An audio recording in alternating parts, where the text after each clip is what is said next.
ওয়ালা তাকুলান্না লিশাইইন ইন্নী ফাইলুন যালিকা গাদা ইল্লা আন ইয়াশা আল্লাহ। শিক্ষাটা কি? ওয়ালা তাকুলান্না লিশাইইন ইন্নী ফাইলুন যালিকা গাদা, এরকম কোন সময় বলবেন না নিশ্চয়ই এটা আমি আগামীকাল করব, এমনটা কখনো বলবেন না। বরং কি বলবেন? ইল্লা আন ইয়াশা আল্লাহ, মানে বলবেন যে ইনশাআল্লাহ আগামীকাল করব, ইনশাআল্লাহ আগামীকাল করব।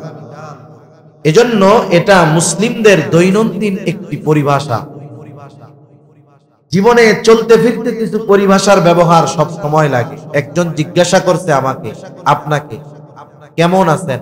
আমরা বলি ভালো আছি, কিন্তু ইমানদার সে কি বলবে? আলহামদুলিল্লাহ ভালো আছে।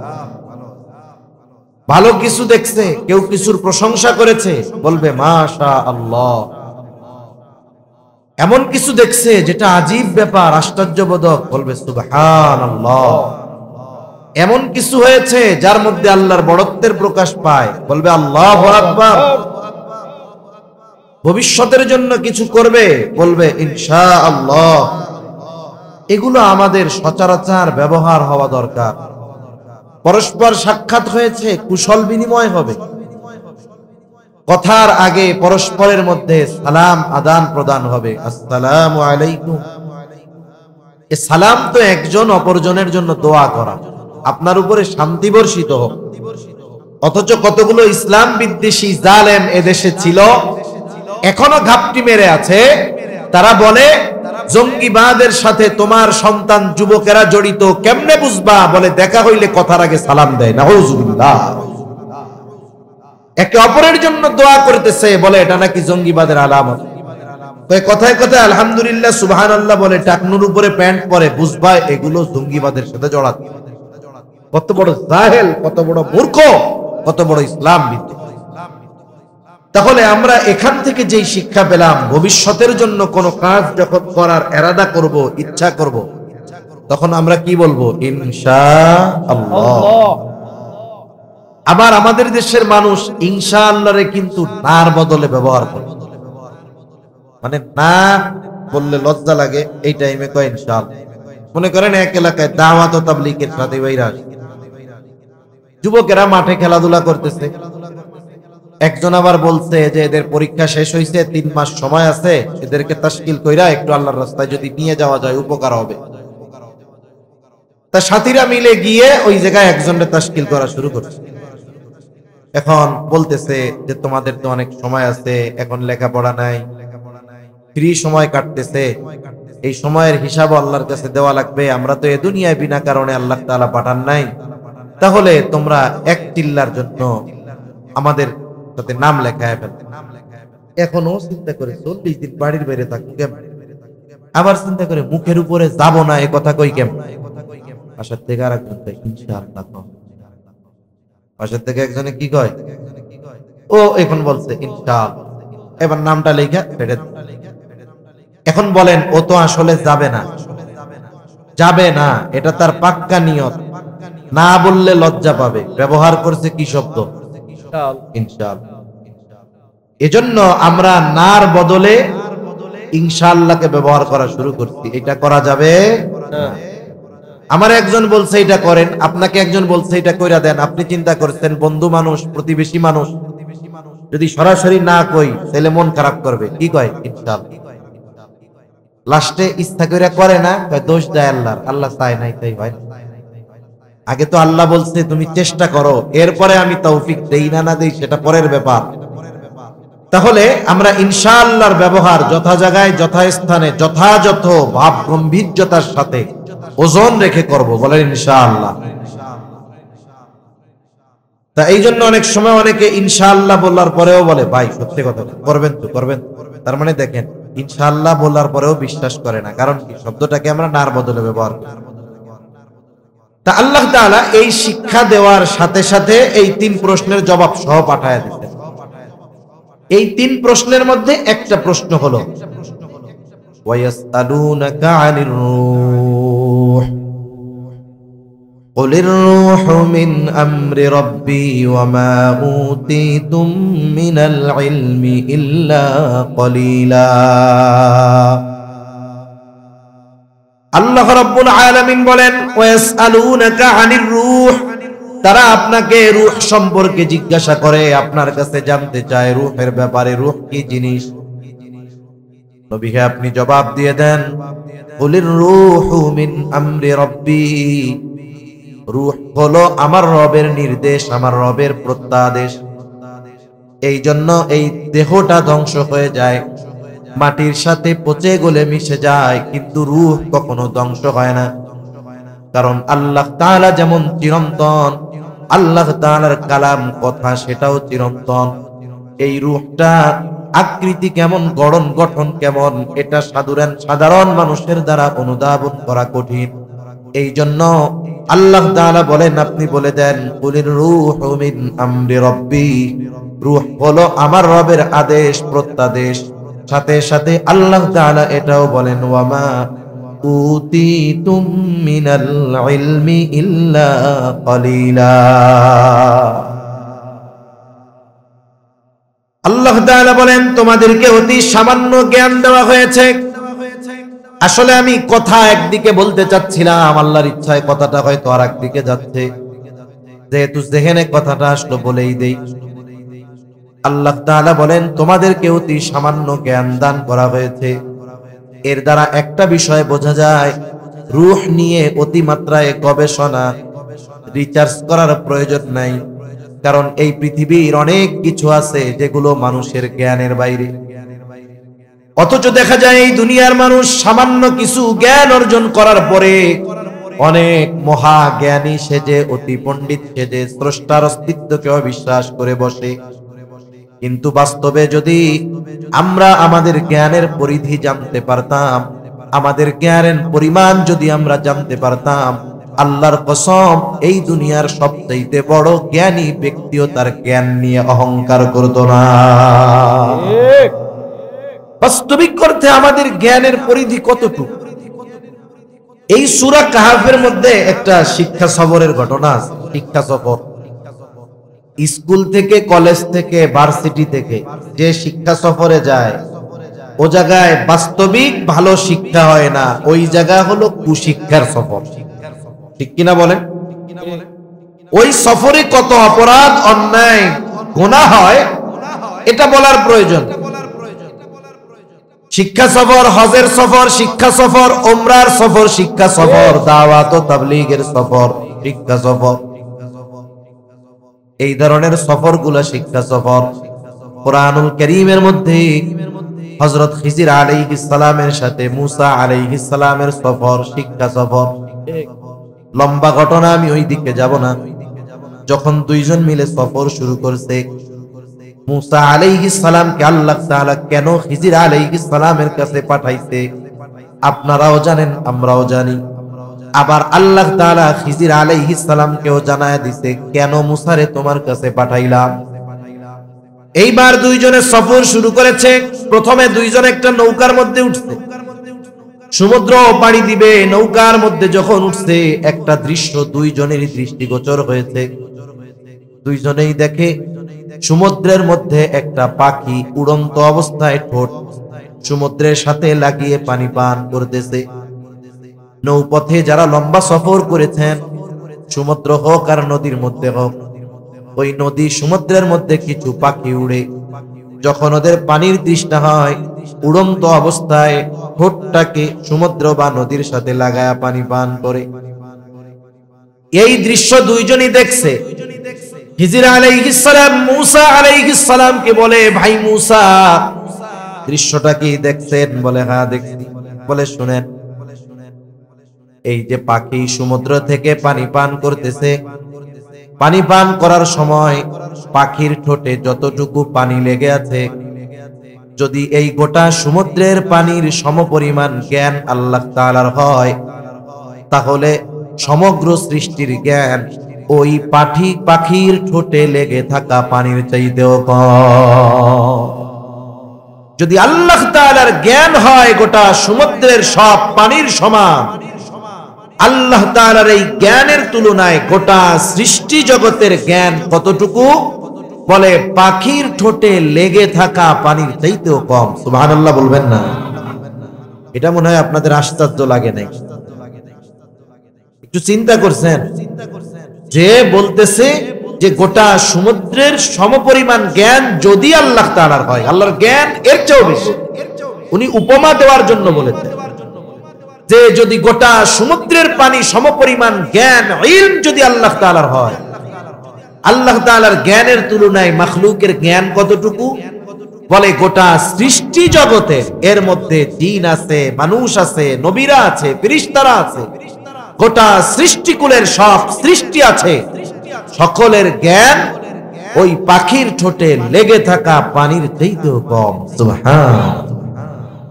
তাহলে কোন কথার দিকে গেলাম এত কথা? যে রূহ এটা নারীরও যে রূহ, এখানে কোনো তারতম্য নাই। কিন্তু আল্লাহ তাআলা গঠনগত একটু পরিবর্তন নারী এবং পুরুষের মধ্যে দিয়েছেন।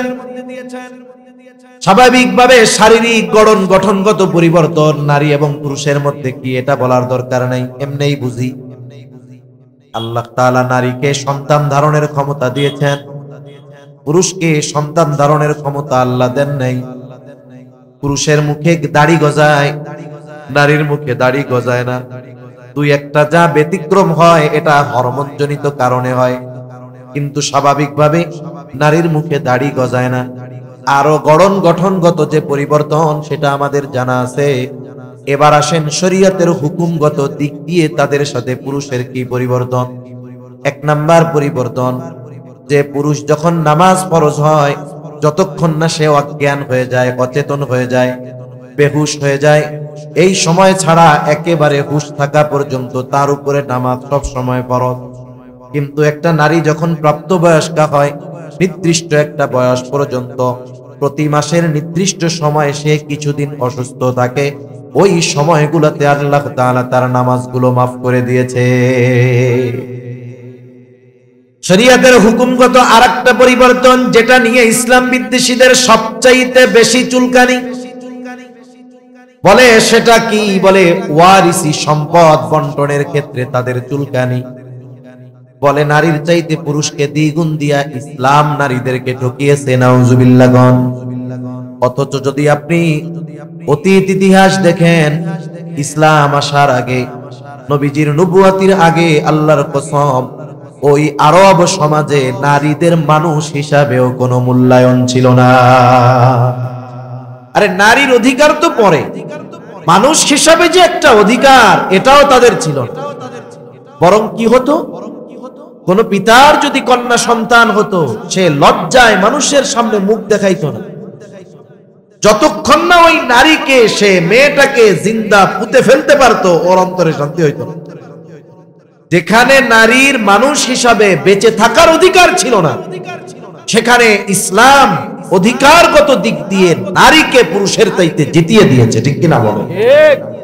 হিসাবে তো আমাদের বলা দরকার ছিল যে আমাদের ঠকানো হয়েছে, নারীরে জিতানো হয়েছে। বাস্তবতাটা তাই, কিন্তু কথার কথা। কিন্তু আল্লাহ তাআলা বেইনসাফি করেন না, এটা চিন্তার কোনো সুযোগ। একটা মানুষের সমাজে আগে অধিকার প্রতিষ্ঠিত হওয়ার দরকার। ধন সম্পদ টাকা পয়সা পরে, অধিকার যদি প্রতিষ্ঠিত না হয় কাজ হবে না। নারীর কোনো অধিকার সমাজে ছিল না, অথচ নারীর অধিকার আমার আপনার নবী প্রতিষ্ঠিত করে দিয়েছেন। আল্লাহ নারীর অধিকার প্রতিষ্ঠিত করে দিয়েছেন। কেমন অধিকার? কন্যা হিসাবে তার স্পেশাল অধিকার, স্ত্রী হিসাবে তার আছে অধিকার, মা হিসাবে তার আছে অধিকার। কত সুপার অধিকার! রাসূল আকরাম সাল্লাল্লাহু আলাইহি ওয়াসাল্লামের কাছে একজন লোক এসে বলে, ইয়া রাসূলুল্লাহ সাল্লাল্লাহু আলাইহি ওয়াসাল্লাম, আমার কাছে সবচাইতে বেশি হক প্রাপ্ত কে হবে, কে আমার ব্যাপারে বেশি হকদার? নবীজি প্রথমে বললেন তোমার মা, এরপরে বললেন কে? নবীজি বললেন তোমার মা। তিনি আবার প্রশ্ন করলেন এরপরে কে? বলে তোমার মা। এরপরে প্রশ্ন করলো এরপরে কে? বলে তোমার পিতা এবং অন্যান্য যারা আছে তারা। এই যে নারী হিসাবে সমাজে তার অধিকার প্রতিষ্ঠিত করেছে ইসলাম, ঠকায় নাই। অনেক সময় দূর থেকে একটা কথা বলে না, দূর থেকে কাশ বন ঘন দেখা যায়, কাছে গেলে বোঝা যায় আসলে কতটা ঘন না পাতলা। এই বন্টনের ক্ষেত্রে যদিও মনে হয় নারীকে পুরুষের দ্বিগুণ দেওয়া হয়েছে, বাস্তবতা তা নয়। পুরুষকে নারীর দ্বিগুণ দেওয়া হয়েছে, বাস্তবতা তা নয়। বরং দেখা যায় কম, কিন্তু নারীকেই জিতিয়ে দেওয়া হয়েছে। একটা উদাহরণ দিলে বুঝতে সহজ হবে যে নারীর আল্লাহ জিতাইলেন কেন। প্রথমত, এই যে নারী এবং পুরুষের মধ্যে সম্পদ বন্টনের যেই নীতিমালা, এটা দুনিয়ার কোন আদালত করছে নাকি? কে করেছেন? আল্লাহ তাআলার সিদ্ধান্ত চূড়ান্ত সিদ্ধান্ত। এখানে রদ বদলের সুপ্রিম কোর্টে আপিল করার কোনো সুযোগ নাই। সুপ্রিম কোর্ট রায় দিয়েছে, রাষ্ট্রপতির কাছে আপিল করে সুন্দর মতো 7 খুনের মামলার আসামিকেও বেকসুর খালাস দিয়ে দেওয়া যায়।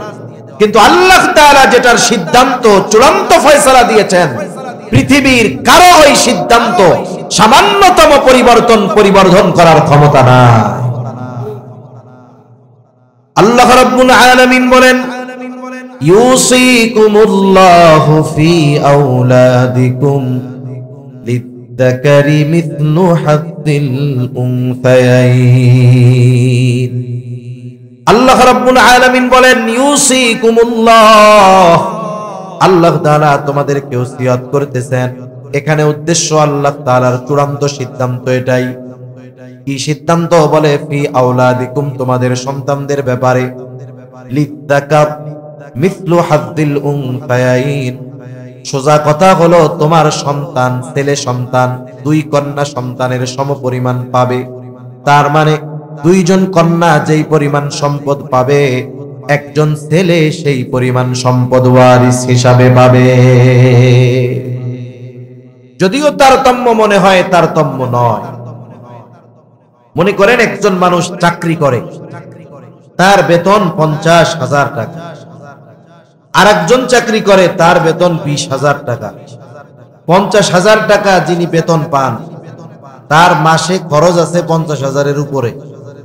দেখা যায় প্রতি মাসের শেষে 2,000-5,000 টাকা তার খরচ করা লাগে। 50,000 যে পায়, মাস শেষে তার 50,000 নাই।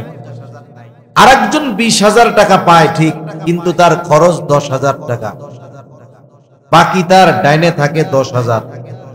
বলেন তো এখানে ধনী কে? জোরে বলেন না, কে? সম্পদ কার আছে এটা আয় আর ব্যয়ের উপরে নির্ভর করে। এখন আসেন, একটা মেয়ে যখন দুনিয়ায় আসে, ইসলাম প্রথমে জানিয়ে দিল মেয়ে হলো জান্নাত। সুবহানাল্লাহ। 2টা মেয়ে আছে, ভালো মতো দিন শেখালো, একেবারে দিনদার পাত্রস্থ করে দিল। নবীজি বলেন সে 2টা জান্নাতের মালিক। সুবহানাল্লাহ। যখন কারো একটা মেয়ে হয়, মেয়ের ব্যাপারে সে যখন কারো ঘরে জন্মগ্রহণ করে, তার পরিচয় হলো কন্যা। পিতার ঘরে কন্যা যতদিন থাকবে, কন্যার সব খরচ বহন করার দায়িত্ব পিতার। বলে পিতা কন্যার খরচ বহন করতে বাধ্য কতদিন? বলে কন্যার বিবাহ যতদিন না হবে ততদিন। 18 বছরে যদি বিবাহ হয়, 18 বছরে যদি না হয় 20 বছরে হয়, 25 বছর, 30 বছর, 35 বছরও যদি হয়ে যায়, যতদিন মেয়েটার বিবাহ না হবে ততদিন মেয়ের সমস্ত খরচ বহন করতে বাবা বাধ্য। কিন্তু ছেলের ক্ষেত্রে পুত্র সন্তানের ক্ষেত্রে পিতা ওই পুত্র সন্তানের খরচ বহন করতে বাধ্য কতদিন? বলে ও নাবালক থাকবে যতদিন। যখন সে বালেগ হয়ে যাবে, প্রাপ্ত বয়স্ক হয়ে যাবে। বালেগ কয় দিনে হয়? হ্যাঁ, কয় বছরে বালেগ হয়? সরকারি হিসাব কয় 18 বছর, কিন্তু না, আহাদ্দুল বুলুগ হাদিসের মধ্যে আসছে 15 বছর। তা এই 15 বছরটা আবার ইংরেজি হিসাবে না, আরবি হিসাবে। আরবি হিসাবে যদি হয় তাহলে 14.5 বছর, ইংরেজি হিসাবের 14.5 বছরের একটু কম বেশি। এই সময় একটা ছেলে পরিপূর্ণ বালেগ হিসাবে প্রতিষ্ঠিত। এর আগেও হতে পারে। সর্বশেষ সীমা ইংরেজি হিসাবে 14.5 বছর, এর আগেও হতে পারে, 12 বছরেও হতে পারে, 13 বছরেও হতে পারে, 13.5-তেও হতে পারে। তার মানে একটা ছেলে বালেগ হয়ে যাওয়ার পরে 14.5 বছরের পরে পিতা যদি বলে এখন আর আমি তোমার খরচ দিতে পারবো না, পড়ালেখার খরচ দিতে পারবো না, এখন তুমি নিজে ইনকাম করে লেখাপড়া করো, আমার খরচ বহন করো, পিতা এই কথা বলার অধিকার আছে।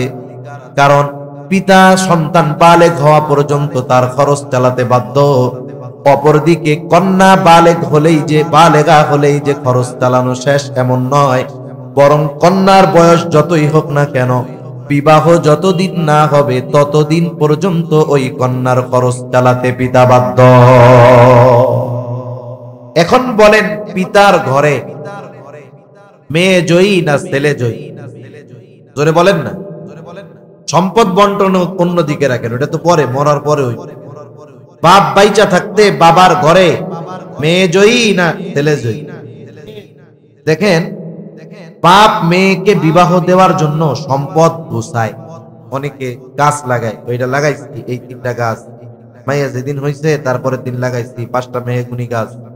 মেয়ের 18-20 বছর হইতে হইতে এই এক একটা গাছের দাম 1 লাখ করে হয়ে যায়, এইটা আমার মাইয়ের লাগে। দুই একজন বাপ দেখান যে পোলার বিয়ার লেগে 5টা মেহগুনি গাছ লাগাইছেন, আছেন নি কেউ? অথচ মেয়েকে বিবাহ দেওয়ার দায়িত্ব পিতার, ছেলেকে বিবাহ দেওয়ার দায়িত্ব পিতার। মেয়ের ব্যাপারে আপনি 5টা মেহগুনি গাছ লাগায়া ওইটারে ওই সময় 5 লাখ বিক্রি কইরা সব মায়েরে দিতেছে। পোলায় যদি কিছু কয়, আমার লেগে একটা রাখেন না, বিয়ে করার সময় ফার্নিচার বানাই দিবেন, তুমি কিনা লইও, আমার মায়ের নামে লাগাইছে এগুলা, 20 টাকা দিব আর নাইলে ফার্নিচার বানায় দিব। আর মেয়ে আর ছেলে যদি প্রাপ্তবয়স্ক হয়ে যায়, চাকরি বাকরি করে না, বাপের টাকা পয়সার অভাব নেই, আইয়া যদি কয় যে আমার একটু বিয়ে শাদীর ব্যবস্থা করে দেন, বাপরে কাউকে দিয়া যদি বলায় 20 বছর বয়স, ইনকাম করে না, বাপের টাকা পয়সার অভাব নাই, বিয়ার কথা কইলে লাঠি একটা নিয়ে বাড়ির থেকে দাওয়ানি দিব। আগে নিজের পায়ে খাড়াও, এরপরে বিয়া কইরো, আগে ইনকাম করে আমাকে খাওয়াও, এরপরে বউরে খাওয়াইও। তাহলে বলেন তো, বাবার ঘরে এইখানে কি মেয়ে জয়ী হলো না ছেলে জয়ী হলো? মেয়েরে বিয়া দেওয়ার জন্য টাকা সম্পদ সংগ্রহ করে, কিন্তু ছেলের বিবাহের জন্য 10টা গাছ লাগান না। যে ছেলেটা যখন প্রাপ্তবয়স্ক হবে, ওকে তো বিবাহ দেওয়ার দায়িত্ব আমার। ওরে যদি আমি বিবাহ না দেই, যৌবনের তাড়নায় যদি কোনো অন্যায় করে, পাপ করে, ও পাপ করবে, অটোমেটিক আমার ব্যাংক অ্যাকাউন্টে পাপ জমা হয়ে যাবে। তাইলে ওই পাপে ওরে ফালানোর দরকার নাই। 18 বছর হইলে এই গাছ 10টা বেইচা ওরে কমু যে তুই যা করবি কর, বিয়া আগে তাড়াতাড়ি কর। এ কাজ কিন্তু কেউ করে না। বিয়া করতে চাইলে বাপ মা আগে কয়, আগে ইনকাম করে আমাকে খাওয়াও, এরপরে বউরে খাওয়াই। যাই হোক, বাবার ঘরে এখানে মেয়ে জয়ী। এরপরে যখন মেয়েটার বিবাহ হলো, সম্বন্ধ আসছে আত্মীয়তার জন্য। মনে করেন ছেলেটা উচ্চ শিক্ষিত, দেখতে সুন্দর, বংশ অনেক বড়, সব ভালো, কিন্তু সে আইসা কয় আমি সব কিছুতে রাজি, মেয়ে বিয়ে করতেও রাজি, ছেলেও যোগ্য উপযুক্ত, আপনাদের সবার পছন্দ। শুধু যদি ছেলেটা এই কথা বলে আমি আপনার মেয়েকে বা আপনাদের মেয়েকে বিবাহ করতে রাজি আছি, কিন্তু তার খরচপাতি বহন করতে পারবো না, ওই ছেলে যত টাকাওয়ালা হোক, যত সম্পদওয়ালা হোক, যত সম্ভ্রান্ত হোক, যত উচ্চ শিক্ষিত হোক, যদি বলে মেয়ের খরচ বহন করতে পারবো না, পিটাইয়া বাড়ি ছাড়া করবেন, ঠিক কিনা কোন? তার মানে একটা ছেলে যখন কাউকে স্ত্রী হিসাবে গ্রহণ করে, সে ওয়াদাবদ্ধ, প্রতিশ্রুতবদ্ধ হয়ে যায় যে সে যতদিন আমার স্ত্রী থাকবে তার সব খরচ বহন করার দায়িত্ব আমি নিয়ে নিলাম। এবার মেয়েটা গেল স্বামীর ঘরে, বলেন তো এর কোনো খরচ আছে?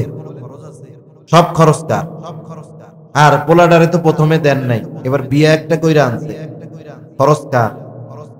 পোলা। একজন গিয়া বৈশা থাকে, তার কোনো খরচ নাই, আর একজন আনলে খরচের অভাব নাই। আল্লাহ না করুন যদি কারো ক্ষেত্রে এমন হয়ে যায়, মনে করেন স্বামী মারা গেল, অথবা স্বামী স্ত্রীর মধ্যে বিচ্ছেদ হয়ে গেল, সে তালাক প্রাপ্ত হয়ে গেল, পুনরায় আবার বাবার বাড়িতে ফিরে আসলো। একটা বিষয় বলার দরকার, বোঝার দরকার, আমাদের সমাজে যখন কোনো মেয়ে তালাক প্রাপ্ত হয়, বিবাহ বিচ্ছেদ হয়, আমরা একতরফা ভাবে মেয়েদেরকে দোষারোপ করে থাকি। এটা ঠিক না। কারণ এই পৃথিবীর যত বাপ আছে বুঝছেন, যত বুজুর্গ বাপ হোক, ওই বাপ যত আল্লাহওয়ালা হোক, ইমান ইয়াকিনের বয়ান যত বেশি করুক না কেন, পোলা যত ইমানদার হোক, ওই পোলার সাথে মাইয়া বিয়া দিব না যতক্ষণ না এই টাকার ইয়াকিন ঠিক থাকে। বুঝেন নাই? বলবে আল্লাহ খাওয়ায়, আল্লাহ পড়ায়, আল্লাহ রিজিকের মালিক, ওয়াজ করবে, কিন্তু ওনার যদি একটা সুন্দরী মেয়ে থাকে আর একজন গরিব দিনদার মুত্তাকি পরহেজগার ছেলে আইসা যদি প্রস্তাব দেয় যে আপনার তো ইয়াকিন ঠিক আছে, আপনার ইয়াকিন আর আমার ইয়াকিনে মিল আছে, তাহলে মাইয়াটা আমার সাথে বিয়া দেন, খাওয়াবা কি, চাকরি, ইনকাম। এজন্য মেয়েকে বিবাহ দেওয়ার ক্ষেত্রে দিনদারিত্বকে প্রাধান্য দেওয়ার দরকার ছিল। বিবাহ করার ক্ষেত্রে যেমন দিনদারিত্বের প্রাধান্য, কোন অভিভাবক যখন মেয়েকে বিবাহ দিবে দিনদারিত্বকে প্রাধান্য দেওয়ার দরকার ছিল। আমার জানাশোনা অনেক আছে দিনদার পরিবার, মেয়েটাও মুত্তাকি, ভালো আমলি, কিন্তু বাপ, এক বাপের এক ছেলে, অনেক টাকা পয়সার মালিক, ঢাকাতে বাড়ি আছে, গাড়ি আছে, লোক সামলাইতে পারে না, ছেলে একটু খারাপ, মেয়ে ঠিক করে ফেলবে নসিহত কইরা। কিন্তু মনে রাখবেন, পরিবেশ এমন এক জিনিস, ওইখানে গিয়া অনেক সময় বাঘেও ঘাস খাওয়া শুরু করতে পারে। যেখানে পুরা পরিবেশটাই খারাপ, দুর্গন্ধ, ওইখানে সুগন্ধি যায়াও দুর্গন্ধতে পরিণত হয়ে যেতে পারে। এখন দেখা গেল বিবাহের পরে ছেলের বদঅভ্যাস কি, পরনারীতে আসক্ত, মাদকাসক্ত, সে পানির চাইতে বোতলের মদ খায় বেশি, শত শত নারীর সাথে অবৈধ সম্পর্ক, জেনা করে বেড়ায়। বলেন তো এইরকম একটা ঘরে, এইরকম একটা মানুষের সাথে একটা দিনদার মেয়ের বসবাস করা সম্ভব? ওইটা তো তার কাছে ছোটখাটো একটা জাহান্নাম মনে হয়। এরপরে কি হয়? বিবাহ বিচ্ছেদ হয়ে যায়, আর মানুষেরা বলা বলি করে, অমুকের মাইয়া খুব ভালো, ভালো হইলে এমন বেড়ার ঘরে ঘর না করতে পারতো, যদি ভালোই হইতো তাহলে আর তালাক খাইতো না। এরকম বলার লোক আছে না নাই? এটা নিচু মনের পরিচয়। এজন্য এই যে বিবাহ বিচ্ছেদ, এটা শুধুমাত্র নারীর দোষে হয় না, বরং খোঁজ নিয়ে দেখা যাবে এখানে বড় একটা অংশ এই ব্যাপারে দোষ পুরুষের খারাপ হতে পারে। কারণ মেয়ের বিবাহ বিচ্ছেদ হয়েছে, আবার বাবার ঘরে তাকে ফিরে আসতে হবে। দেখা যায় প্রথমবার বিবাহের পূর্বে ওই মেয়ের প্রতি যেমন যত্ন ছিল, নজর ছিল, মেয়েটা যখন তালাক প্রাপ্ত হয়ে আবার বাবার ঘরে আসে, আগের মতো নজর বাপ মা দেয় না। এইবার বোঝা মনে করে, ইসলাম বলে বোঝা মনে করার কোনো সুযোগ নাই। পুনরায় যতক্ষণ ওই মেয়ের কোথাও বিবাহ না হয়, আগে যেমন মেয়ের সব খরচ চালাতে পিতা বাধ্য ছিল, আবারও পুনরায় ওই মেয়ের সব খরচ চালাতে তার পিতা বাধ্য। মনে করেন হায়াত ঠিকভাবে অতিবাহিত হলো, আল্লাহ তাআলা তাকে সন্তান সন্ততি দিল, স্বামী দুনিয়া থেকে চলে গেল। এইবার ইসলাম স্পেশাল ভাবে আয়াত নাজিল করে ওই মায়ের সন্তানদেরকে নির্দেশ দিয়ে দিচ্ছে, খবরদার, মায়ের সাথে বেয়াদবি করা যাবে না। মায়ের পায়ের তলে তোমার বেশ, সমগ্র অধিকারের 4 ভাগের 3 ভাগ তোমার মায়ের জন্য। খবরদার, মা যখন বার্ধক্যে উপনীত হয়ে যাবে, ফালা তাকুল্লাহুমা উফফিন ওয়ালা তানহারহুমা ওয়া কুল্লাহুমা কওলান কারীমা। মা বাবা দুজনেই থাক অথবা শুধু মা থাক, তার কোন আচরণে বিরক্ত হয়ে উফ শব্দ পর্যন্ত মুখ দিয়ে বের করবে না, ধমকের সাথে কথা বলবে না, সম্মান বজায় রেখে তার সাথে কথা বলবা। তাহলে একটা মেয়ে যখন পিতার ঘরে জন্ম নেয়, সব খরচ পিতা বহন করতে বাধ্য। স্বামীর ঘরে যখন আসলো, স্বামী সব খরচ করতে বাধ্য। স্বামী দুনিয়ায় নাই, সন্তান আছে, এইবার সন্তান তার সব খরচ করতে বাধ্য। তার মানে বোঝা গেল গোটা হায়াতে নারীর একটা টাকাও কোথাও ব্যয় করার খাত নাই। কিন্তু যেই পুরুষকে নারীর সম্পদের দ্বিগুণ দেওয়া হয়েছে, দেখা যাবে ওই পুরুষের ব্যয় করার খাতের অভাব নাই। তাহলে যদিও দেখা যায় নারীকে অর্ধেক দিয়েছে, কিন্তু আসলে ধনীকে, জোরে বলেন, বলেন এইখানে কি নারীকে আল্লাহ ঠকাইছে? এই তারতম্য এতটুকু। তবে ইবাদতের ক্ষেত্রে আল্লাহ তাআলা নারী পুরুষের বিনিময়ের ক্ষেত্রে কোনো তারতম্য করেন। যেমন আমাদের দেশে অনেক জায়গায় আছে, ইট ভাটায়, রাস্তায়, গার্মেন্টসে, অনেক জায়গায় মেয়েরা চাকরি করে। অনেকে পেটের দায়ে করে, কিছু করার নাই, চাকরি করে, কাজ করে, পরিশ্রম মেয়েরা বেশি করে। আমাদের বাড়ির পাশে ইট ভাটা ছিল, ওইখানেও আমরা দেখি যে একই কাজ পুরুষ করে নারী করে, পুরুষে বেশি করে, নারীতে বেশি পরিশ্রম করে, কিন্তু দেখা যায় পারিশ্রমিকের ক্ষেত্রে নারীকে পুরুষের চাইতে 100-150 টাকা কম দেওয়া হয়। মাইয়া মানুষ এত টাকা দিয়া কি করবি? এই যে দুনিয়ায় পরিশ্রমের পরে নারীদেরকে ঠকানো হয়, কিন্তু আল্লাহ তাআলা এমন কোন নিজাম করেন নাই যে নারীকে মাসে অসুস্থতার কারণে কয়দিন নামাজ ছাড় দিছি, এই জন্য অন্যান্য সময় তাহাজ্জুদ পড়লে পুরুষের যেই সওয়াব তার চাইতে নারীর একটু কম হবে, এরকম কোন কথা আছে নাকি? আল্লাহ রাব্বুল আলামিন নারী হোক আর পুরুষ হোক, যদি দুইটি শর্ত তাদের ঠিক থাকে, তারা যদি নেক আমল করে, দুইটি শর্ত ঠিক রেখে, আল্লাহ রাব্বুল আলামিন নারী হোক আর পুরুষ হোক উভয়কে সমান প্রতিদান দেওয়ার ঘোষণা দিয়েছে। আল্লাহ রাব্বুল আলামিন বলেন, মান আমিলা সালিহাম মিন যাকারিন আও উনসা ওয়া হুয়া মুমিন। আল্লাহ তাআলা বলেন যে আমলে সালেহ করে, মান আমিলা সালিহান মিন যাকারিন আও উনসা, হোক নারী অথবা পুরুষ, ওয়া হুয়া মুমিন, আর সে ঈমানদার। তার মানে ঈমানদার নারী অথবা পুরুষ যখন কোন নেক আমল করে, আমলে সালেহ করে, আল্লাহ রাব্বুল আলামিন জানিয়ে দেন ওই ঈমানদার নারী অথবা পুরুষকে আমলে সালেহ করার কারণে 2 ধরনের পুরস্কার দেওয়া হয়ে থাকে। কয় ধরনের পুরস্কার? প্রথমে একটা মূল নীতি আমরা মনে রাখি। আপনাদের কষ্ট হইতেছে নাকি? অন্যান্য জায়গার তুলনায় ঠান্ডা আপনাদের এই জায়গায় আজকে বেশি পড়ছে। মানে অন্যান্য জায়গায় যা দেখলাম, আমার বাসার ওইদিকেও যে ঠান্ডা, তার চেয়ে জায়গায় বেশি। 2 ধরনের পুরস্কারের কথা আল্লাহ তাআলা বলেছেন। এই পৃথিবীতে যত ইবাদত আছে, যত ইবাদত আছে, আমরা অনেক সময় মনে করি ইবাদতের প্রতিদান মনে হয় আল্লাহ তাআলা শুধু আখিরাতেই দেন। না, যত ইবাদত আছে সব ইবাদতের পুরস্কার দুনিয়ায়ও আছে, আখিরাতেও আছে। সুবহানাল্লাহ। তবে দুনিয়ায় কম, কোন ইবাদতের পরিপূর্ণ প্রতিদান দুনিয়ায় দেওয়াও হয় না, দেওয়ার সুযোগও নেই। আবার দুনিয়ায় যারা অপকর্ম করে, পাপ করে, কোন পাপের শাস্তি দুনিয়ায় পরিপূর্ণ দেওয়া হয় না, দেওয়া সম্ভব নয়। বরং প্রত্যেকটা মানুষকে তার কর্মের পূর্ণ প্রতিদান দেওয়া হবে কিয়ামতের দিন, আর দুনিয়ায় হালকা পাতলা দেওয়া হবে। এজন্য আল্লাহ তাআলা কোরআনুল কারীমের মধ্যে বলেন, ওয়া ইন্নামা তুওয়াফাউনা উজুরাকুম ইয়াওমাল কিয়ামাহ ফামান যুহজিহা আনিন নার ওয়া উদখিলাল জান্নাতা ফাকাদ ফাজ।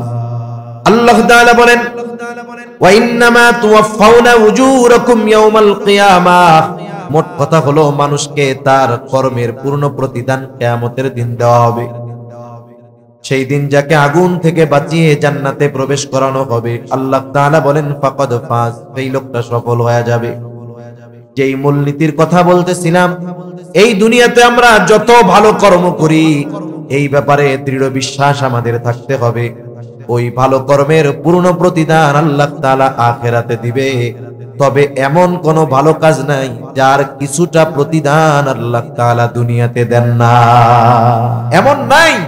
বরং দুনিয়াতেও আল্লাহ তাআলা প্রত্যেকটা ভালো কাজের প্রতিদান কিছু না কিছু দেন। যেমন আপনারা এই মাদ্রাসার জন্য দান করেছেন, আরো 2 দিন ধরে ইনশাআল্লাহ করবেন। এই যে দান আপনারা করেছেন, বলেন তো দান সদকার দ্বারা শুধু কি আখিরাতের লাভ, দুনিয়ার লাভ নাই? চলে বলেন, আছে না নাই? মানুষের ছোট ছোট দান সদকা বড় বড় বিপদ থেকে আল্লাহ তাআলা এই দান সদকার কারণে হেফাজত করে। নবীজিও বলেন, আস-সাদাকাতু তারাদ্দুল বালা, সাদকা বালা মুসিবত থেকে হেফাজত করে, বালা মুসিবত দূর করে দেয়। কোন বালা মুসিবত? বলে দুনিয়ার বালা মুসিবতও দূর করে, আখিরাতের মুসিবতও দূর করে। সুবহানাল্লাহ। এজন্য আমরা দৃঢ় বিশ্বাসী থাকবো, দুনিয়ার প্রত্যেকটা ভালো কাজের প্রতিদান দুনিয়ায় আল্লাহ দিবেন, আখিরাতে পরিপূর্ণ দিবেন। আবার এটাও খেয়াল রাখতে হবে, দুনিয়ার মন্দ কাজগুলোর কিছু আল্লাহ তাআলা প্রতিদান দুনিয়াতে দিবেন, আর আখিরাতে পরিপূর্ণভাবে আল্লাহ তাআলা এই প্রতিদানগুলো দিবেন। এখন আসেন, প্রতিদানও দুই ধরনের, এক ধরনের দুনিয়ায় আর এক ধরনের আখিরাতে। তাহলে শর্ত আল্লাহ তাআলা কি দিয়েছেন? বলে নারী হোক আর পুরুষ হোক ঈমানদার হতে হবে, সাথে সাথে আমলে সালেহ হতে হবে। কুরআনুল কারীমের অনেক জায়গায় আল্লাহ তাআলা এই কথা জানিয়ে দিয়ে বলেন, ইন্নাল্লাযীনা আমানু ওয়া আমিলুস সালিহাতি কানাত লাহুম জান্নাতুল ফিরদাউসি নুজুলা। আল্লাহ রাব্বুল আলামিন বলেন, নিশ্চয়ই যারা ঈমান আনে ও আমলে সালেহ করে, কানাত লাহুম জান্নাতুল ফিরদাউসি নুজুলা, তাদের জন্য রয়েছে জান্নাতুল ফেরদাউসের মেহমানদারি। শর্ত দুইটা, বলে ঈমান আর আমলে সালেহ। এই দুইটা শর্ত যদিও সংখ্যায় কম, কিন্তু দুইটা জিনিসের অনেক দাম। লম্বা কথা আমি বলবো না, কষ্ট দিব না। এক নম্বর শর্ত হলো ঈমান। আমাদের মনে রাখতে হবে, এই ঈমানটাকে শিরিক মুক্ত রাখতে হবে, ত্রুটি বিচ্যুতি মুক্ত রাখতে হবে। আর ঈমান যদি শিরিক মুক্ত রাখা যায়, ত্রুটি বিচ্যুতি মুক্ত রাখা যায়, তাহলে আশা করা যায় আমার আমলগুলো আল্লাহ তাআলার কাছে গৃহীত হবে। একজন যদি বেঈমান হয়, সে যদি ঈমানহীন বেঈমান, সে ভালো কাজ করলে তার ভালো কাজের প্রতিদান আল্লাহ দুনিয়ায় দিয়ে দেন, আখিরাতে তার জন্য কিছু বাকি থাকে না। কিন্তু ঈমানদার যদি ভালো কাজ করে, দুনিয়ায়ও কিছু দেন, আখিরাতের জন্য আল্লাহ তাআলা রেখে দেন। এজন্য এক নম্বরে আমাদের ঈমানটা হতে হবে শিরিক মুক্ত। কি মুক্ত? জোরে বলেন। শিরিক মুক্ত। শিরকের সাথে জড়িত হওয়া যাবে না, কারণ আল্লাহ তাআলা বান্দার সব পাপ মাফ করে দেওয়ার ঘোষণা দিয়েছেন শিরক ছাড়া। আল্লাহ তাআলা বলেন, ইন্নাল্লাহা লা ইয়াগফিরু আন ইউশরাকা বিহি ওয়া ইয়াগফিরু মা দুনা যালিকা লিমান ইয়াশা। শিরিক ছাড়া বাকি সব পাপ অন্যায় ক্ষমার ঘোষণা আল্লাহ তাআলা দিয়ে দিয়েছেন, কিন্তু শিরিক করা যাবে না। এইভাবে যদি ঈমানটা শিরিক মুক্ত থাকে, ঈমানটা যদি ত্রুটি মুক্ত থাকে, এরপরে একটা মানুষ যখন আমল করে, ওই আমলটা যদি আমলে সালেহ হয়, মনে রাখতে হবে সব আমল কিন্তু আমলে সালেহ না। বুজুর্গানে দিন বলেন, বাস্তবে আমলে সালেহ হলো ওই আমল যেই আমল আল্লাহ তাআলার কাছে কবুল হওয়ার যোগ্যতা রাখে। মনে করেন একজন নামাজ পড়তেছে মানুষকে দেখানোর জন্য, আমল করতেছে, এটা আমল, কিন্তু এই আমল পরিশুদ্ধ আমলে সালেহ নয়, কারণ এই আমলটা, এই নামাজটা আল্লাহ পর্যন্ত পৌঁছাবে না। কিন্তু আল্লাহর জন্য যদি করা হয়, আমল ছোট হলেও আল্লাহ তাআলার কাছে এটা গৃহীত হয়, কবুল হয়। এজন্য ঈমান পরিশুদ্ধ রাখার পাশাপাশি আমলে সালেহ করা দরকার। এখন কোন আমল আমলে সালেহ হবে, কোন আমল আল্লাহ তাআলার কাছে গৃহীত হবে, কোন আমল আল্লাহ তাআলার কাছে কবুল হবে? বুজুর্গানে দিন মুফাসসিরিনে কেরাম বলেন, যদি কয়েকটা শর্ত ঠিক রেখে আমল করা যায়, অল্প হলেও ওই আমল কবুল করে নেন কে? আরো জোরে বলেন না কে? ঘুম আসতেছে নাকি আপনাদের? আমি বেশি সময় নিব না, একটা তাকবীর দেন, নারায়ে তাকবীর। আরো জোরে, নারায়ে তাকবীর। মনে করেন অনির্দিষ্ট গন্তব্য, অজানা গন্তব্য কাছে হইলেও দূরে মনে হয়, কিন্তু নির্দিষ্ট গন্তব্য আপনার জানা আছে, এটা এত দূর, ওইখানে যাব, আপনার কাছে দূরে মনে হবে না। যেমন আমি যখন এখানে আসছি, আমার কাছে অনেক দূর মনে হয়েছে, যাওয়ার সময় মনে হবে যে এতটুকু রাস্তা। এজন্য আমি তো বলতেছি আর বলতেছি তাড়াতাড়ি শেষ করে দিব। এখন অনেকে চিন্তা করছে তাড়াতাড়ি কয়টা, তাড়াতাড়ি কয়টা হইতে পারে? আমার ঘড়ির সময় হইলো, আমি 1 ঘন্টা 10 মিনিট আলোচনা করি, ঘড়ির সময় 10টা বাজতে 3 মিনিট বাকি, 11টা বাজতে 3 মিনিট বাকি। ইনশাআল্লাহ আমি 11:15টার মধ্যে শেষ করে দিব। এই 10-15 মিনিট ধৈর্যের সাথে বসে থাকবেন নাকি? একটু আলোচনা করেন। ওই 2-3 জন থাকবেন, আর থাকবেন না আপনারা? মানে ধৈর্যের সাথে থাকা যাবে না, এই 15 মিনিট ধৈর্য নাই আপনাদের। থাকবেন কারা কারা? আলোচনা করেন। নারায়ে তাকবীর। মাশাআল্লাহ, 15 মিনিট তো আর কষ্ট হবে না। এখন বুঝবেন যে 15 মিনিট শেষ। শর্তগুলো কি? ইবাদত আল্লাহ তাআলার কাছে কবুল হওয়ার শর্ত।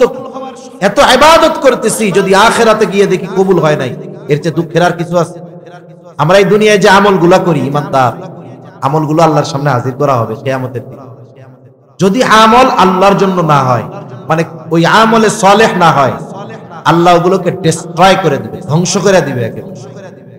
আল্লাহ কি বলেন? وَقَدِمْنَا إِلَى مَا عَمِلُوا مِنْ عَمَلٍ فَجَعَلْنَاهُ هَبَاءً مَنْثُورًا। আল্লাহ রাব্বুল আলামিন জানিয়ে দেন কিয়ামতের দিন আল্লাহ তাআলার সামনে ওয়াকাদিমনা আলা মা আমিলু, যে আমলগুলো করা হয় আল্লাহর সামনে হাজির করা হবে। আল্লাহ বলে আমার সামনে হাজির করা হবে। যে আমলগুলো আল্লাহর জন্য করা হয় নাই, আল্লাহ তাআলা বলেন ফাজআলনাহু হাবাআম মানসুরা, ওই আমলগুলোকে আমি আল হাবাউল মানসুরে পরিণত করে দিব। হাবাউল মানসুর কাকে বলে? হাবাউল মানসুর কাকে বলা হয়? আপনাদের বাড়িতে টিনের ঘর আছে বা ছিল? কার কার আছে? মাশাআল্লাহ। দেখবেন যেই টিনের ঘরে একেবারে চাল টিন দেখা যায়, অনেক পুরাতন ঘর হইলে স্ক্রু উঠা যায়, মাঝে মধ্যে উঠে যায় না? ঘরের দরজা জানালো সব আটকানো, প্রচন্ড রোদ দুপুরবেলা, ওই টিনের চালের উপরে যখন সূর্যের আলো পড়ে ওই স্ক্রুপের ছিদ্র দিয়ে আলো ঘরের মধ্যে ঢুকে, দেখছেন নি? ওই আলোর রেখার মধ্যে অগণিত ময়লা উঠতে দেখা যায়। ময়লা দেখা যায় না? যার পাওয়ারফুল লাইট আছে বাড়ি যাওয়ার সময় মারবেন, পরিষ্কার রাস্তা দেখবেন লাইটের যে রেখা আলো, ওর মধ্যে এত ধুলাবালি দেখা যাইতেছে। এই ধুলাবালি এখানেও আছে কিন্তু দেখা যায় না। এই জন্য আমরা কি মনে করি ধুলাবালি নাই, কিন্তু আসেনি নাই। তার মানে এমন ধুলায় আল্লাহ তাআলা ওই ব্যক্তির আমলগুলোকে পরিণত করবে কেমন যেন সে কোনো আমলই করে নাই। এজন্য আমল কষ্ট করে যদি আল্লাহর সামনে এইভাবে ধ্বংস করে দিতে হয়, এর চাইতে শর্তগুলো ঠিক রেখে আমলগুলো করলে আশা করা যায় আমরা লাভবান হব। ঠিক কিনা বলেন? তাহলে আল্লাহ তাআলার কাছে যদি আমল গৃহীত করাতে হয়, এক নাম্বার কাজ কি? বলে আমলটা ছোট হোক আর বড় হোক একমাত্র আল্লাহ তাআলার জন্যই করতে হবে, আল্লাহর সন্তুষ্টির জন্যই করতে হবে। কারণ কোন আমল বড় হতে পারে, বেশি হতে পারে, যদি আল্লাহর জন্য না হয় ওই আমল পরকালে তো আল্লাহ তাআলা ধ্বংস করে দিবেন। সাথে সাথে বলেন তো ইবাদতের একমাত্র হকদার কে? আল্লাহ তাআলার হক কি? আল্লাহ তাআলার হক আল্লাহ তাআলাই বলেন ওয়া'বুদুল্লাহা ওয়া লা তুশরিকু বিহি শাইআ। আনাস রাদিয়াল্লাহু তাআলা আনহু থেকে বর্ণিত, নবীজিও বলেছেন আল্লাহর হক হলো তারই ইবাদত করবা, তার সাথে শিরিক করবা না। তাহলে বলেন আমরা যে ইবাদতগুলো করি এগুলো কার হক? এখন ওই ইবাদত যদি আল্লাহকে বাদ দিয়ে মানুষকে দেখানোর জন্য করি, কার হক নষ্ট করা হবে? আল্লাহর হক। এজন্য প্রসিদ্ধ হাদিস আবু হুরায়রা রাদিয়াল্লাহু তাআলা আনহু থেকে বর্ণিত, কিয়ামতের দিন সর্বপ্রথম 3 শ্রেণীর মানুষকে আল্লাহ হিসাবের জন্য ডাকবে। প্রসিদ্ধ হাদিস। আবার একটু আলোচনা আমরা করি। এক নাম্বার, একজন শহীদকে ডাকা হবে, রক্তাক্ত অবস্থায় উঠবে। আল্লাহ তাআলা জিজ্ঞাসা করবে তোমার এই অবস্থা কেন? লোকটা বলবে আল্লাহ কাফেরদের বিরুদ্ধে লড়াই করতে করতে আমি আমার জীবনটা দিয়ে দিয়েছি। আল্লাহ তাআলা বলবেন বান্দা কেন তুমি লড়াই করেছো, জিহাদ করেছো, উদ্দেশ্য কি ছিল? বলে আপনার সন্তুষ্টি। আল্লাহ তাআলা বলেন বান্দা বলবেন বান্দা তুমি মিথ্যা বলতেছো, আমি আল্লাহ জানি তুমি আমার সন্তুষ্টির জন্য জিহাদ করো নাই, তুমি জিহাদ করেছো যাতে করে দুনিয়ার মানুষ তোমার বীরত্বের প্রশংসা করে। যে উদ্দেশ্যে তুমি জিহাদ করেছো দুনিয়ায় পেয়ে গেছো। মানুষ তোমাকে বীর উত্তম উপাধি দিয়েছে, বীর শ্রেষ্ঠ উপাধি দিয়েছে, তোমার বীরত্বের প্রশংসা করেছে। সুতরাং আজকে আমি আল্লাহর তরফ থেকে তোমার জন্য কিছু নাই, তুমি চলে যাও, তোমার ঠিকানা হলো চিরস্থায়ী জাহান্নাম। 2 নম্বরে আল্লাহ তাআলা একজন দানবীরকে ডাকবে, জিজ্ঞাসা করবে এত কষ্টের উপার্জিত সম্পদ কেন দান করেছো? লোকটা বলবে আল্লাহ আপনার সন্তুষ্টির জন্য দান করেছি।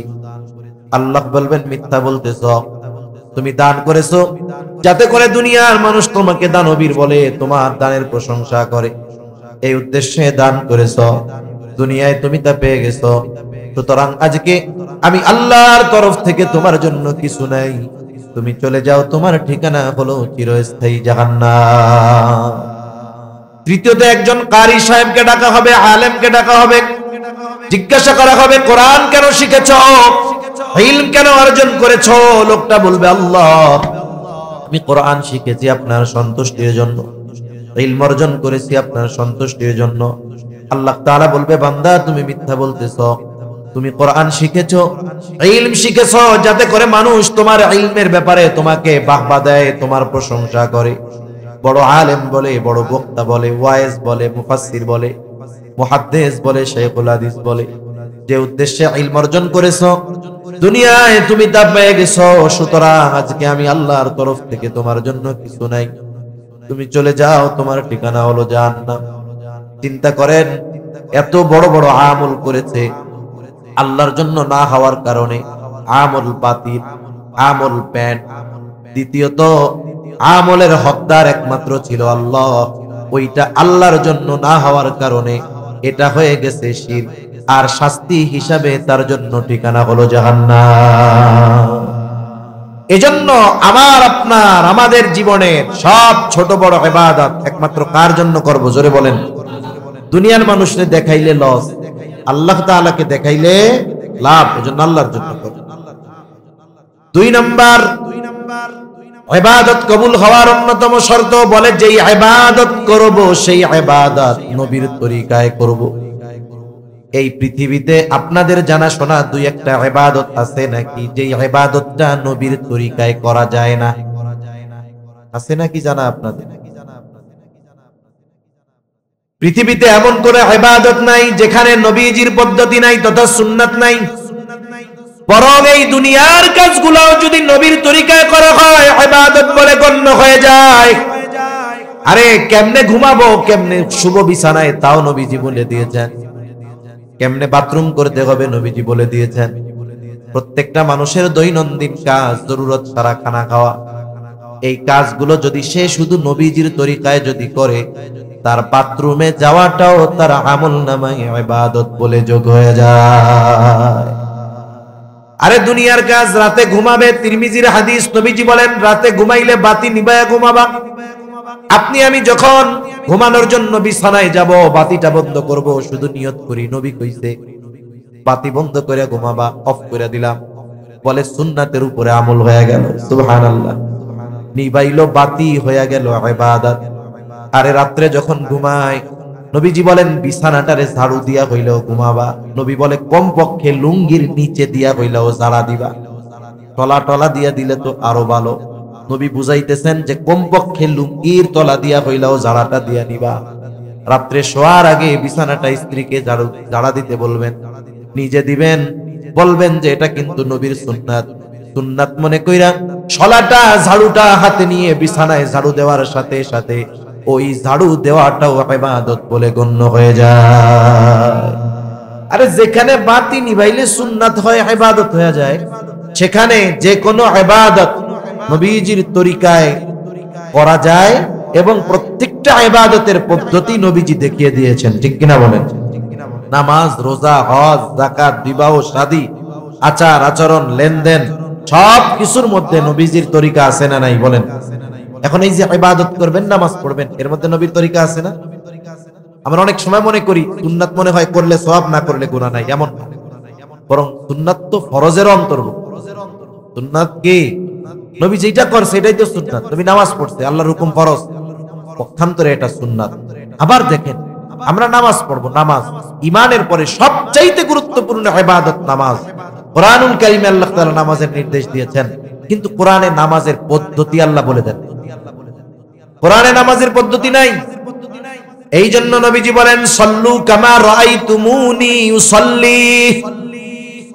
নামাজ কিভাবে পড়বা? বলে সল্লু কামা রাআইতুমুনি উসাল্লি, যেভাবে আমাকে নামাজ পড়তে দেখো। তার মানে নামাজের নির্দেশ দিয়েছেন আল্লাহ, নামাজের পদ্ধতি উম্মতকে শিখিয়ে দিয়েছেন মুহাম্মাদুর রাসূলুল্লাহ সাল্লাল্লাহু আলাইহি ওয়াসাল্লাম। তাহলে প্রত্যেকটা ইবাদত সুন্নাত তরিকায় করব। 3 নাম্বার, যেই ইবাদত করব সেই ইবাদতের ব্যাপারে মাসলা মাসাইল গুলো আমাদের জানতে হবে। দ্বীনি ইলম শিক্ষা করা ফরজ, মনে রাখতে হবে। কমপক্ষে যেই ইবাদতটা ফরজ ওই ইবাদতের মাসালাগুলো শেখাও, কমপক্ষে এটা ফরজ।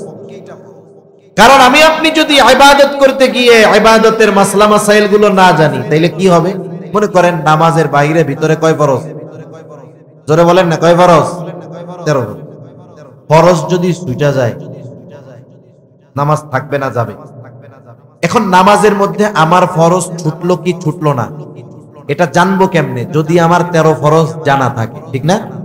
আমি যদি 13 ফরজ না জানি, দেখা যাবে নামাজের মধ্যে ফরজ 13টাই ছুটা গেলে আমি টের পাবো না। আমি তো মনে করতেছি ওরে বাবা আমার মতো নামাজি আর কেউ নাই, কিন্তু দেখা যাবে ওপাশ দিয়ে ফরজ ছুটা বইয়া রয়েছে, নামাজি নাই। এরপরে নামাজের ওয়াজিব 14টা। বলে ওয়াজিব যদি ছুটে যায় সাহু সিজদা দিলে নামাজ হয়ে যাবে। এখন যে নামাজের ওয়াজিব 14টা জানে না, ওয়াজিব ছুটলে তো টেরও পাবে না, সাহু সিজদাও দিবে না, নামাজও থাকবে না। নামাজ ভাঙার কারণ 19টা, 19টা কারণ পাওয়া লাগবে না। 19টা থেকে একটা কারণ যদি পাওয়া যায় নামাজ তার থাকবে না। দেখা যাবে আল্লাহর বান্দা নামাজ ভঙ্গের কারণগুলো জানে না। জীবনের অনেক নামাজে নামাজ ভাঙ্গার কারণ পাওয়া গেছে, কিন্তু সে জানে না, কিন্তু তার নামাজও হয় না। ওযু ভাঙ্গার কারণ 7টা জানতে হবে, তাহারাতের পবিত্রতার মাসালাগুলো জানতে হবে। ওযু ভাঙ্গার কারণগুলো 7টা জানে না, দেখা যাবে ওযু ভেঙে গেছে নামাজের মধ্যে কিন্তু তার খবর নাই, তার মানে তার ওযুও নাই, নামাজও নাই। কত মানুষ আছে পাপ দিয়া সিজদা দেয়, একজন দিচ্ছে সিজদা, কেন দিছস? এখন কয় নামাজের মধ্যে বাতাস বেড়ে গেছে, এখন কোন তো ওযু গেছে গা, ও যদি 100 সিজদা দেয় কাজ হইব? ওযু ভাঙার কারণগুলো জানতে হবে, কারণ কারণগুলো থেকে যদি একটা পাওয়া যায় নামাজ হবে না। আবার যদি কেউ পবিত্রতার জন্য গোসল করে, যখন ফরজ গোসল করবে গোসলের ফরজগুলো জানতে হবে। যদি ফরজগুলো থেকে একটা বাকি থেকে যায় পবিত্রতা অর্জন হবে না, নামাজটাও কবুল হবে না। তাহলে চিন্তা করে দেখেন যে কোনো ইবাদত একেবারে নিট এন্ড ক্লিন পরিশুদ্ধভাবে হওয়ার জন্য দ্বীনি ইলম শিক্ষা করা কতটা জরুরি মোটামুটি বুঝতে পারছেন না? এগুলো শেখার দরকার, নিজেরাও শিখতে হবে, সন্তানদেরকেও শেখাতে হবে। আবার সন্তানদেরকে শেখানোর ক্ষেত্রে সুবিধা কেমনে হবে? বলে যদি মেয়েগুলারে এরকম বালিকা মাদ্রাসায় দিয়া দ্বীনি ইলম শিখান তাইলে আর টেনশন থাকবে না, ওই মাই ঘরের মধ্যে জীবনের প্রয়োজনীয় মাসলা মাসাইল গুলো তার সন্তানদেরকে শিখিয়ে দিতে পারবে, ঠিক কিনা কম? এজন্য এই ধরনের বালিকা মাদ্রাসা দরকার, আমাদের দরকার আছে না নাই? এখন বুড়া মানুষ যারা শিখতে পারেন না কোথায় শিখবেন? মুহতামিম সাহেব বলবেন, মসজিদের ইমাম সাহেবকে বলবেন যে আমরা তো এইসব পারি না, আমাকে একটু শিখায় দেন। কত নামাজি আছে 30 বছর নামাজ পড়ে দোয়ায় কুনুত পারে না, কুলু আল্লাহ দিয়ে চালায় দেয়। অনেক নামাজি এরকম আছে। এজন্য দুনিয়ায় লজ্জা করে যদি না শিখি আমরা, অনেক মানুষ আছে ইমাম সাহেবের উপরে একটু হেডাম দেখায়, মুহতামিম সাহেবের উপরে গরম দেখায়। এখন উনার যে সূরা ফাতিহা শুদ্ধ নাই, এইটা যদি ইমাম সাহেব যায় না যায়, ওনার লজ্জা না? উনি যে এই নামাজের মাসালা পারে না, এটা যদি ইমাম সাহেব জানে, লজ্জার বিষয় না? এই লজ্জার কারণে নিজের এই বিষয়গুলোকে লুকায় রাখে। আরে দুনিয়ায় সামান্য লজ্জা পাওয়া ভালো আখেরাতে পেদানি খাওয়ার চাইতে, ঠিক কিনা বলেন? এজন্য দুনিয়ার এই সব বিষয়ের লজ্জা শরম বাদ দিয়ে আমরা উলামায়ে কেরামের কাছে এসে সাথে থেকে এগুলো শিখবো, বলেন ইনশাআল্লাহ। আর যারা মুরব্বী আছেন, সময় আছে, এখন আর কাজ কাম নাই, ছেলেরা বিদেশে থাকে, চাকরি করে, আপনি বাড়ি বসে চার দোকান আর বাড়ি, আর কোনো কাম নাই, আপনি উলামায়ে কেরামের সাথে তাবলীগের মেহনতে বের হয়ে যান। এই যে ইজতেমা হবে উলামায়ে কেরামের তত্ত্বাবধানে 31 জানুয়ারি 1-2 ফেব্রুয়ারি, এখন থেকে প্রস্তুতি নিয়ে চলে যান যে ওইখান থেকে আমি 3 চিল্লা দিয়ে এরপরে বাড়িতে ফিরবো, যদি মরি আল্লাহর রাস্তায় মরে যামুগা। কত মানুষ আলিফ বা তা সা দেখা পড়তে পারতো না, অথচ 3 চিল্লা উলামায়ে কেরামের সাথে গেছে, তত্ত্বাবধানে থাকছে, নিজেদের দুর্বলতার কথা প্রকাশ করতে আলেমরা মেহনত করে 3 চিল্লা দিয়ে আসছে। এখন কোরআন শরীফ দেখা সহি শুদ্ধভাবে পড়তে পারে। ইমাম যদি না থাকে ইমামতি করতে পারে, বরং গ্রামের অনেক ইমামের চাইতে ওনার তিলাওয়াত আরো শুদ্ধ বেশি। এজন্য উলামায়ে কেরামের সাথে তাবলীগের সময় দেওয়ার চেষ্টা করব, বলেন ইনশাআল্লাহ। ইবাদত কবুলের 4 নাম্বার শর্ত বলে খাবারটা হালাল হতে হবে। খাবার হালাল, শুধু খাবার হালাল হলে হবে না, উপার্জনটাও হালাল দরকার আছে না নাই? একজন ঘুষের টাকা পকেটের মধ্যে ভরা বাজারে আসছে, আইসা দেখে বিশাল গরু জবাই হইছে। কসাইয়ের কাছে কানের কাছে মুখ লাগায় বলে, বেটা এত বড় গরু জবাই দেওয়ার সময় আল্লাহর নাম নিছিলি? মাসালা জানে যে ইচ্ছা কইরা আল্লাহর নাম বাদ দিয়া যদি হালাল প্রাণী জবাই দেওয়া হয় সেটা হালাল থাকে না। কিন্তু ভুল ক্রমে সুইটা গেছে, মাসালা ভিন্ন, মনে আছে তবে পড়ে নাই, ইচ্ছা কইরা বাদ দিছে। কসাইও সালাক, পয়সা সা নামাজ কালাম পড়তে পারি না, নিজের পাপ আল্লাহ চাইলে মাফ করে দিব, আল্লাহর হক। কিন্তু ইচ্ছা কইরা বিসমিল্লাহ বাদ দিয়া যদি জবাই দেই, গরুর গোশত হালাল থাকবে না, হারাম হবে। এই সকলরে হারাম খাওয়াইয়া তাদের পাপ আমি নিতে রাজি নাই। বিসমিল্লাহ কইছি, টেনশন করেন না। এবার কয় হ্যাঁ গোশত তাইলে হালাল, কোনো অসুবিধা নাই, দাও 20 কেজি। 20 কেজি গোশত নিয়ে পকেট থেকে যে টাকাটা দিছে, এটা কিসের টাকা জোরে গন? হারাম। উপার্জন দিয়ে হালাল কিনলে সেটাও হারামের মতোই। এই জন্য উপার্জনও হালাল হতে হবে, খাবারটাও হালাল হতে হবে। উপার্জনও হালাল, খাবারটাও হালাল। অনেক সময় অনেকে পরিশ্রম করে, কিন্তু দেখা যায় তার কর্মটা হারাম। যেমন পরিশ্রম ঠিক আছে, একজন এক হোটেলে চাকরি করে, সেইখানে মদ পরিবেশন করতে হয়। এই বেটা খুব পরিশ্রম করে, মানুষের সামনে মদ আইনা দেয়, মাস শেষে বেতন পায়, আর মনে মনে কয় আরে কত পরিশ্রম করছি, হালাল উপার্জন। কিন্তু সে যে কামটা করতেছে, হাদিসের মধ্যে আসছে যেই মদ সম্পৃক্ত যেই 10 শ্রেণীর উপরে আল্লাহ এবং রাসূলের লানাত, তার মধ্যে 1 শ্রেণীর মানুষ হইল যে মদ পরিবেশন করে। এজন্য কর্মটাও দেখতে হবে হালাল কিনা। আবার হালাল কর্ম করতে গিয়া ওই জায়গায় টুপাইস কইরা কামানোর কোনো সুযোগ নাই। নেট এন্ড ক্লিন, খাবার হালাল, উপার্জন হালাল। না হলে কি হবে? বলে খাবার উপার্জন হারাম যদি হয়, বড় বড় কয়েকটা ক্ষতি হয়। কয়টা ক্ষতি হয়? কয়েকটা ক্ষতি। সময় শেষ। এখন হলো ওই যে 90 মিনিট বল খেলা হয়, দেখছেন? বল খেলার টাইম কয় মিনিট? জোরে কয় না, কয় মিনিট? 90 মিনিটের পরে কয় মিনিট কি আছে কোন তো? এটা ইনজুরি টাইম। একটু ইনজুরি টাইম নেই, এক্সট্রা টাইম নেই, 2-3 মিনিট শেষ। তাহলে দেখেন, হারাম যদি খায় তার বড় বড় কয়েকটা ক্ষতি। 1 নাম্বার ক্ষতি, তার দোয়া আল্লাহ কবুল করেন না। হাদিসের মধ্যে এক ব্যক্তির ব্যাপারে আসছে, বাইতুল্লাহর সামনে উস্কো খুস্কো চুল, চূড়ান্ত বিনয়ের সাথে দোয়া করতেছে। সবাই নিশ্চিত এই ব্যক্তির দোয়া আল্লাহ ফিরাইয়া দিতে পারেন না। কিন্তু আল্লাহ তাআলা আমার আপনার নবীজিকে ওই ব্যক্তির বাস্তব অবস্থা জানায়া দিলেন। নবীজি এবার বলেন, ওই ব্যক্তির দোয়া আল্লাহ কেমনে কবুল করবে? যার গায়ে হারাম টাকার পোশাক আর যার দেহটা হারাম খাবার দিয়ে গঠিত, ওই ব্যক্তির দোয়া আল্লাহ তাআলা কেমনে কবুল করবে? তার মানে হারাম যে খায়, হারাম যে উপার্জন করে, দোয়া কবুলের সময়, দোয়া কবুলের স্থানে যদি বাইতুল্লাহর ভিতরেও চলে যায়, তার দোয়া আল্লাহ কবুল করেন না। 2 নাম্বার ক্ষতি, রাসূলুল্লাহ সাল্লাল্লাহু আলাইহি ওয়াসাল্লাম জানায় দেন, লা ইয়াদখুলুল জান্নাতা জাসাদুন গুদিয়া বিল হারাম। হারাম ভক্ষণকারীর শরীর জান্নাতে প্রবেশ করবে না। তার মানে হারাম দ্বারা যেই দেহ গঠিত হয়েছে, ওই দেহ জান্নাতে প্রবেশ করতে পারবে না। এরপরে আল্লাহ তাআলা কোরআনুল কারীমে জানায় দেন, ইয়া আইয়ুহার রাসূলু কুলু মিনাত তাইয়্যিবাতি ওয়া'মালু সালিহা। সব রাসূলগণকে আল্লাহ তাআলার একই নির্দেশ, হে রাসূলগণ আপনারা পবিত্র খান আর আমলে সালেহ করেন।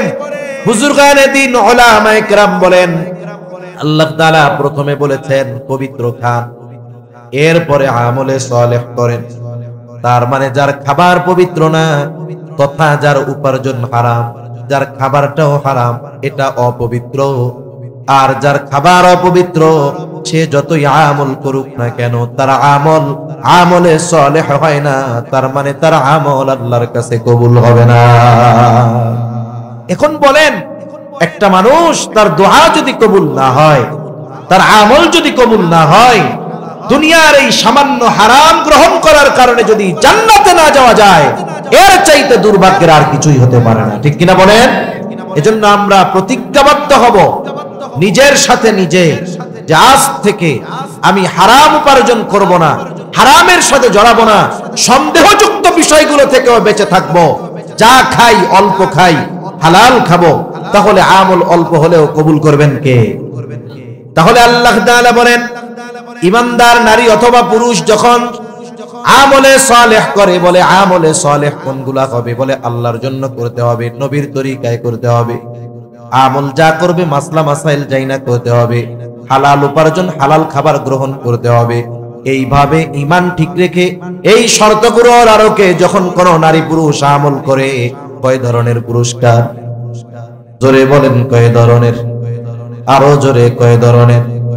এক নাম্বার, এক ধরনের পুরস্কার আল্লাহ তাআলা দিবেন দুনিয়ায়। সুবহানাল্লাহ। কোন কি পুরস্কার দিবে আল্লাহ তাআলা বলেন? তাকিদ যোগ করে আল্লাহ তাআলা বলেন, ফালানুহিয়ান্নাহু হায়াতান তাইয়্যিবা। এই ধরনের নারী পুরুষের ব্যাপারে আল্লাহ তাআলা বলেন, আমি অবশ্যই অবশ্যই তাদেরকে পবিত্র জিন্দেগি দান করব। হুজুরের কাছে দোয়া করে, হুজুরে দোয়া করে, আল্লাহ আমাদের হায়াতে তাইয়্যিবা দান করে। শুনেন নাই মনে হয়?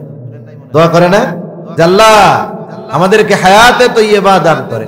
এই যে হায়াতে তাইয়্যিবা, কি হায়াতে তাইয়্যিবা? লম্বা কথা সংক্ষিপ্ত সারে কই। হায়াতে তাইয়্যিবা হলো এক নাম্বার অমুখাপেক্ষী জীবন। অমুখাপেক্ষী জীবন মানে কোন মানুষের কাছে হাত পাতা লাগবে না, আল্লাহ ওই জীবন চালায় নেবে। মুখাপেক্ষী একমাত্র কার কাছে হব? দুনিয়ায় কারো কাছে দুনিয়ার প্রয়োজনে হাত পাতা আল্লাহ লাগাবেন না, তাকে ব্যবস্থা আল্লাহ করে দিবেন। এরপরে শান্তিময় জীবন দান করবেন, শান্তিময় পবিত্র জীবন। শান্তিময় কি? শান্তি অন্তরের সাথে সম্পৃক্ত, সুখ আসবাবের সাথে সম্পৃক্ত। মনে করেন সুখ কি? গরম লাগতেছে, এসি লাগাই নিছে। এসিটা কিসের আসবাব বলেন? সুখের। এসি কিসের আসবাব? সুখের আসবাব। কিন্তু বলেন, যেই লোকটা সুখের আসবাব এসি লাগাইলো একটু আরামে ঘুমানোর জন্য, কিন্তু ওর তিনটা ছেলে সবচাইতে বড় খারাপ, মাদকাসক্ত। আমার এখন তো ওই এসির মধ্যে তার সুখ আছে, আরাম লাগবে, গরম লাগবে না, কিন্তু শান্তি লাগবে, ঘুম আসবে।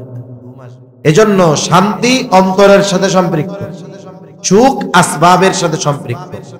দেখা যায় সুখের আসবাব থাকার পরেও মানুষ শান্তি পায় না। কিন্তু অনেকের ঘরে কারেন্ট নাই, জ্যৈষ্ঠ মাসের গরমে দুপুরবেলা নাক টাইনা ঘুমায়, 3 ঘন্টায় ওরা ঠেললে উঠানো যায় না, ঠিক কিনা? আল্লাহ তাআলা কি দিবে? বলে শান্তিময় পবিত্র জীবন দিবে, যেখানে কোনো অপবিত্রতা নাই, গুনাহ নাই, অন্যায় নাই। এরপরে কি দিবে? বলে ইবাদতে মজা দিবে। কি দিবে বলেন না? ইবাদতে মজা। শীতের কালে গরম ওই পুকুরের পানি, কলের পানি দিয়া, ঠান্ডা পানি দিয়ে ওযু করে কিছু বুড়া মানুষের মসজিদে আসে, ঠিক না?